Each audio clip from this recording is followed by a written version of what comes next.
আসসালামু আলাইকুম রহমতুল্লাহ। প্রিয় দর্শক, ইয়া হাকিমু পরে ফুসকার ওপর ফু দিলে কি হয়?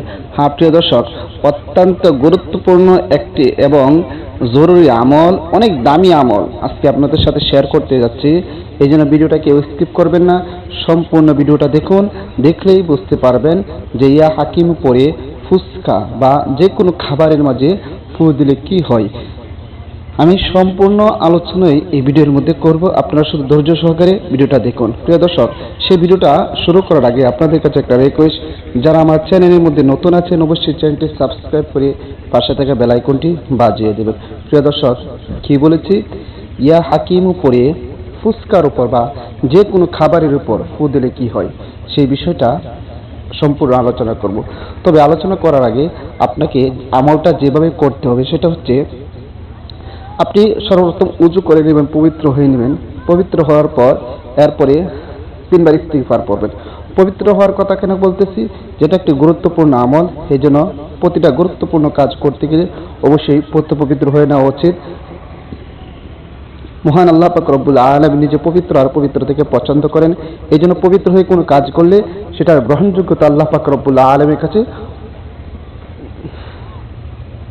অনেক বেড়ে যায়। এই জন্য সর্বপ্রথম উজু করে নেবেন। উজু করে নেওয়ার পর 3 বার ইস্তিগফার পড়বেন। আস্তাগফিরুল্লাহ রাব্বি মিন কুল্লি যামবি ওয়া আতুবু ইলাইহি লা হাওলা ওয়া লা কুওয়াতা ইল্লা বিল্লাহি আলিয়্যিল আযীম। আস্তাগফিরুল্লাহ রাব্বি মিন কুল্লি যামবি ওয়া আতুবু ইলাইহি লা হাওলা ওয়া লা কুওয়াতা ইল্লা বিল্লাহি আলিয়্যিল আযীম। আস্তাগফিরুল্লাহ রাব্বি মিন কুল্লি যামবি ওয়া আতুবু ইলাইহি লা হাওলা ওয়া লা কুওয়াতা ইল্লা বিল্লাহি আলিয়্যিল আযীম। এরপর 3 বার যে কোনো দুরূদ শরীফ পড়েন, আপনি পড়ে নেবেন। আমি দুরূদে ইব্রাহিম পড়তেছি।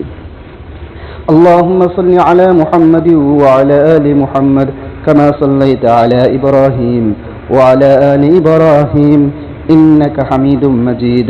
اللهم بارك على محمد وعلى آل محمد كما باركت على إبراهيم وعلى آل إبراهيم ইন্নাকা হামিদুম মাজিদ। এরকম ভাবে 3 বার ইস্তিগফার এবং 3 বার দুরূদ শরীফ পড়ার পর এরপরে আপনি পড়বেন, ইয়া হাকিমু ইয়া হাকিমু। এক স্থানে বসে বা ভেঙ্গে ভেঙ্গে আপনি যতবার মন চায় আপনি যাকে ফুসকাটা খাওয়াবেন বা যে খাবারের মধ্যে খাবারটা খাওয়াবেন সেই খাবারের মধ্যে ফু দেওয়ার আগে আপনি 900 বার আগে কমপ্লিট করিবেন। 900 বার পড়ার ক্ষেত্রে আপনি এক জায়গার মধ্যে বসে করতে পারেন, বা প্রতিদিন 50 বার, 100 বার, 200 বার, 300 বার, যতবার মন চায় আপনি প্রতিদিন করে রাখবেন। 900 বার কমপ্লিট করে রাখবেন। এরপরে আর 100 বার বাকি রাখবেন। 100 বার বাকি রাখবেন। যখন ওই খাবারটার মাঝে ফু দিবেন, যাকে খাবারটা খাওয়াবেন, ওই খাবারটা খাওয়ানোর আগে আরও 100 বার পরে মোট 1000 বার পড়বেন এ হাকিম। 1000 বার পরে এরপরে ওই ফুসকা বা খাবার জাতীয় জিনিসের মধ্যে ফু দেবেন। ফু দেওয়ার পরে আবারও 3 বার যে কোনো দুরূদ শরীফ পড়ে নেবেন, যেমন সাল্লাল্লাহু আলাইহি ওয়াসাল্লাম, সাল্লাল্লাহু আলাইহি ওয়াসাল্লাম, সাল্লাল্লাহু আলাইহি ওয়াসাল্লাম।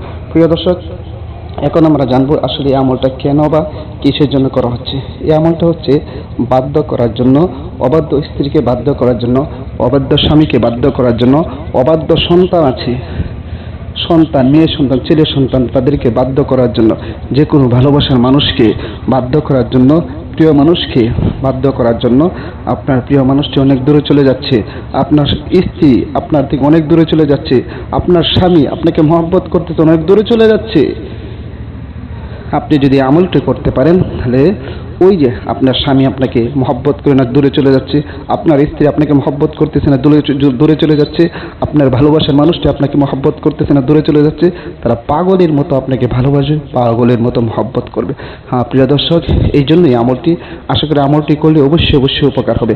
প্রিয় দর্শক, এখন ভিডিওটা বেশি করে শেয়ার করে দিবেন, যেন যারা এরকম সমস্যা আছে যে স্ত্রীরা দূরে চলে যাচ্ছে, স্বামী দূরে চলে যাচ্ছে পরকীয়া করে, তারা তাদের স্ত্রীকে পরিপূর্ণ ভালোবাসা দিচ্ছে না, স্বামীকে ভালোবাসা দিচ্ছে না, বা আপনার ভালোবাসার মানুষ আপনাকে ভালোবাসতেছে না, এরকম সমস্যা যদি পড়ে থাকেন তাহলে অবশ্যই আমলটি করবেন। অথবা যদি আপনার কোনো বন্ধু বান্ধব এরকম সমস্যায় পড়ে থাকে তাদেরকে বিষয়টা বলে দেবেন, তারা আমল করবে, যে কেউ আমল করতে পারবে, ইনশাআল্লাহ ফলাফল শীঘ্রই পেয়ে যাবে। প্রিয় দর্শক, ভিডিওটা ভালো লাগলে অবশ্যই লাইক, কমেন্ট, শেয়ার করতে ভুলবেন না। আর সবাইকে অসংখ্য ধন্যবাদ ভিডিওটি দেখার জন্য। আসসালামু আলাইকুম ওয়া রাহমাতুল্লাহ।